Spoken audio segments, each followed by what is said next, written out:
Well, I think it's sweep season in the NHL playoffs. Vegas up 3-0 on Dallas. Some controversy to talk about regarding Jamie Benn in that one. As we're now joined by Ryan Paton of SiriusXM and Pucks in 7, the podcast. Ryan, how are you doing, mate? You enjoying it so far? Yeah, I am. The only issue is I'm a fan of the game, like a lot of people are, and I just wish it goes more than four. I mean, both of these series could be done in what, like week and a half or something like that. But It seems that way. yeah, it's pretty crazy. Both teams are up 3-0 in their respective series. But yeah, the hockey's been good. A lot of storylines, of course. Well, I mean, listen, no one's ever come back from 3-0 down in the conference finals. Yeah. And that's where Dallas finds itself right now. Listen, they were just crushed down 3-0 inside 7 minutes. Can the Stars be the history maker here? Is there any way they can find themselves a way to dig out of this hole? Yeah, I would say no. I'd love to see them come back to make some sort of series of it, but Vegas is it's just too good. And I'm not saying Dallas isn't a good hockey team, but what they've done to Dallas is frustrate them. And it culminated, of course, you mentioned Jamie Benn. We'll talk about that in a second. But they frustrated them. They frustrated them in the power play, and the forechecking by Vegas has been terrific. Every time Dallas seems to have a push, guess what? Vegas has a pushback, and Aiden Hill's been fantastic in goal. Jake Ottinger, to me, is the reason why Dallas is in the spot that they're at, because over the course of the season, I think this guy was 17-1-3 following a loss. Before this series, he was, I think, unbeaten following a loss in the first two rounds. But now he gets pulled, and he's not unbeatable like he used to be. And so that's a big issue too. So when you lose the confidence in the goaltender, I don't think they have a chance. I don't. I'd love to see it go further than four. I think they'll get one. I think they'll get the next one. I'd like to see it, but to come back to win four straight, James, against any team, let alone the Vegas Golden Knights, I just don't see that happening. Now, Ryan, we have to talk about Jamie Benn and his comments. He didn't talk to the Do media we? yesterday, but he talked today, and he said, the game happens fast, emotions are high. Obviously, I would have liked to not fall on him and use my stick as a landing point. What do you make of the Dallas Stars captain's comments today about his incident from last night? I think it's a joke. And with all due respect to Jamie Benn, I've enjoyed watching him play. He plays on the edge, but every single person that watches that video again, you do it over and over. And I looked at it again today, saw it yesterday, all this type of stuff.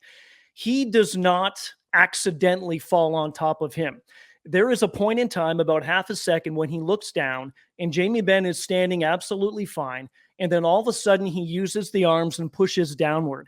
That's not somebody that's bracing themselves.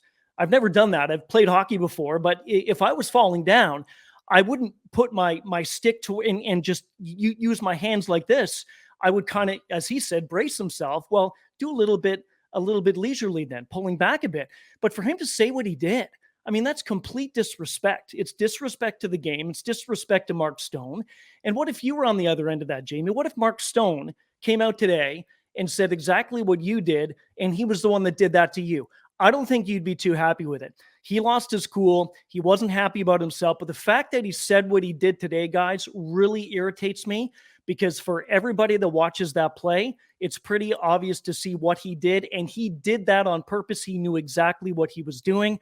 I'd throw the book at him. I really would. We'll wait till probably later today to find out about that.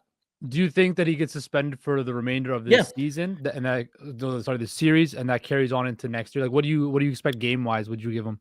Yeah, see, this is interesting because Michael Bunting, he was suspended 3 games, right, for Toronto this postseason. And then you have the Pietrangelo 1-game suspension for that hit or the stick on Leon Draisaitl. I thought it should have been more.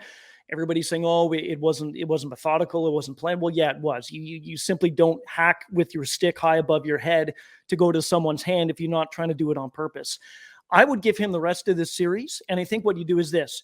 You hope then it goes more than 4, maybe more than 5. But I think based on the comments, and I'm all for this. I don't envy the job that the DOPS has in the NHL. It's very tough. There's a lot of gray. There's some black. There's some white. All that type of stuff. So what they do, they try to make it right. But I'm always one for putting more out, giving somebody more than maybe what they deserve. Because if this happens down the road again, you can go back to this and say, oh, well, Jamie Benn only got 1 game for that.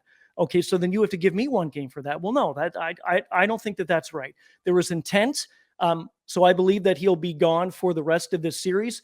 I think the NHL will go to that route because they don't think it's going to go 7 games. They probably don't even think it's going to go 6 games, right? So it'll be 1, maybe 2 games. That's it. I don't see it carrying over into next season. I think that would be a little too harsh. But doesn't that frustrate you, though? I mean, what do you make of the argument about the weight of penalties being more in the playoffs than the regular season because they're worth more? The games are more important. To me, it shouldn't make a difference. It shouldn't, James, and I'm glad you brought that up because going into the playoffs this year, from 2016 or 2015, I believe, there is an average of 3 penalties called per team over the course of a game in the regular season. In the playoffs over the same stretch, it's only gone up to 3.2. And I looked in the first round. Some teams were getting 4 power plays a game. Edmonton, for example, they capitalized on pretty much 90% of them, but they didn't win. But I'm with you. It doesn't matter to me if it's game 82, if it's game 53, if it's game 1, or if it's game 3 of a conference final series. It should be the exact same as it was in the regular season as it is in the postseason. I'm not a fan of refs putting the whistle away. I'm not a fan of anything like that. What gives you what makes you go through the 82 games should get you all the way to the Stanley Cup final, but that's not the case. So we'll see going forward what this does, but certainly I don't envy the refs either. It's a tough job they have. Let's go back to the ice and what actually is taking place in the game of hockey. The Florida Panthers and the Vegas Golden Knights are both on the cusp of going to the Stanley Cup Finals, and both have first-year head coaches with them now, right? Talk about the impact a guy like Paul Maurice and Bruce Cassidy have had on both their teams for them to get this far. What's really interesting about both of them is that Bruce Cassidy was successful in Boston. It didn't end very well. A lot of the GMs and owners, they do the exit interviews. And before they do the exit interviews for the media, they go around to the players and the management and they get feedback on the head coach. The feedback was not good with Bruce Cassidy. David Krejci only came back to Boston because Bruce Cassidy left. So he didn't leave on a good note. Then he goes to Vegas, pretty good team. They bought into his system. And I think that's great to see what they're doing and what they're still doing now. And I do believe the players do respect him and they do like him. And that's a huge thing in hockey, huge thing in sports. If you're not a big fan of the coach, you're not going to play as tough. So that's on the one hand for Bruce. He's done a great job. Paul Maurice is such a neat story because last summer, I think in the beginning of June, he had offers to get back in the NHL and he left Winnipeg. Let's not forget, because he said, you know what, this team needs a new direction. I'm not part of this. He had no interest in coaching. Bill Zito called him out of the blue. And right away, Bill said, you know what? I want you to come to Florida. Instantaneously, Paul Maurice said, where do I sign? He has done a great job. He, to me, is one of the most respected coaches in the game. I respect him one of the most out of all the coaches in the game as well. But it's all about buying into the system. And you look back to that one moment too, guys, during the final few games of the season, the game in Toronto, when he absolutely lost it on the bench. After that, the Panthers came back to beat the Leafs in overtime. They got that extra point. They went 6-0-1 down the stretch. So I don't think it's a coincidence. I think something happened on the bench at that moment to that team. They bought in, not that they hadn't bought in before, but something clicked and something changed. And now they're a win away from the Stanley Cup final. Yeah, stumble into the playoffs and then find yourselves and dominate. It's It pretty happens. straightforward, right? Yeah. A lot of teams might want to think about trying that method, I think. Moving on. Listen, Rob Brindamore, another good youngish coach as well. I love his comments too about Florida, saying, listen, we're basically being goalied here, and that's okay. Happened to me when I was with Philly against Dominik Hasek. It just happens, and well done. We're playing some good hockey right now. Nothing wrong with my team whatsoever. It's a valid point, but listen, Bobrovsky's becoming, I think, probably the story of this year's playoffs, isn't he? Oh, yeah. If they win the cup, it's Conn Smythe. I don't see him if they get through this next round, I don't see him slowing down at all. These games have been 1-goal games, right? The first 2 were in overtime. The first one 4, the second one in OT, and then the last game was a shutout by Sergei Bobrovsky. And I think what Rod Brindamore, what makes him, we talked about Maurice and Cassidy, what makes him such a good coach is he's been there before. He knows what to say. He could play on the ice right now, Rob the Bod, right? He's totally fit, probably more fit than half the guys on the team. That's with all due respect. It's a jealous factor. I'm jealous, as you can tell. I'm pretty envious.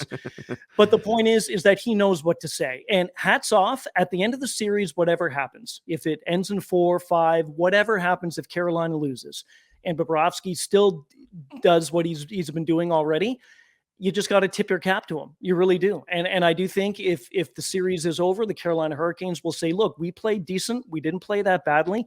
we just ran into a hot goaltender. And the unfortunate part of that is it's a former Vezina Trophy winning goaltender, right? So it's not like this first-year guy coming out of nowhere. He's had it in him. He's had an off season, but since he came in against Boston, he has been lights out, and the Panthers have been lights out as well. But tip your cap where hats need to be tipped, certainly to Sergei Bobrovsky.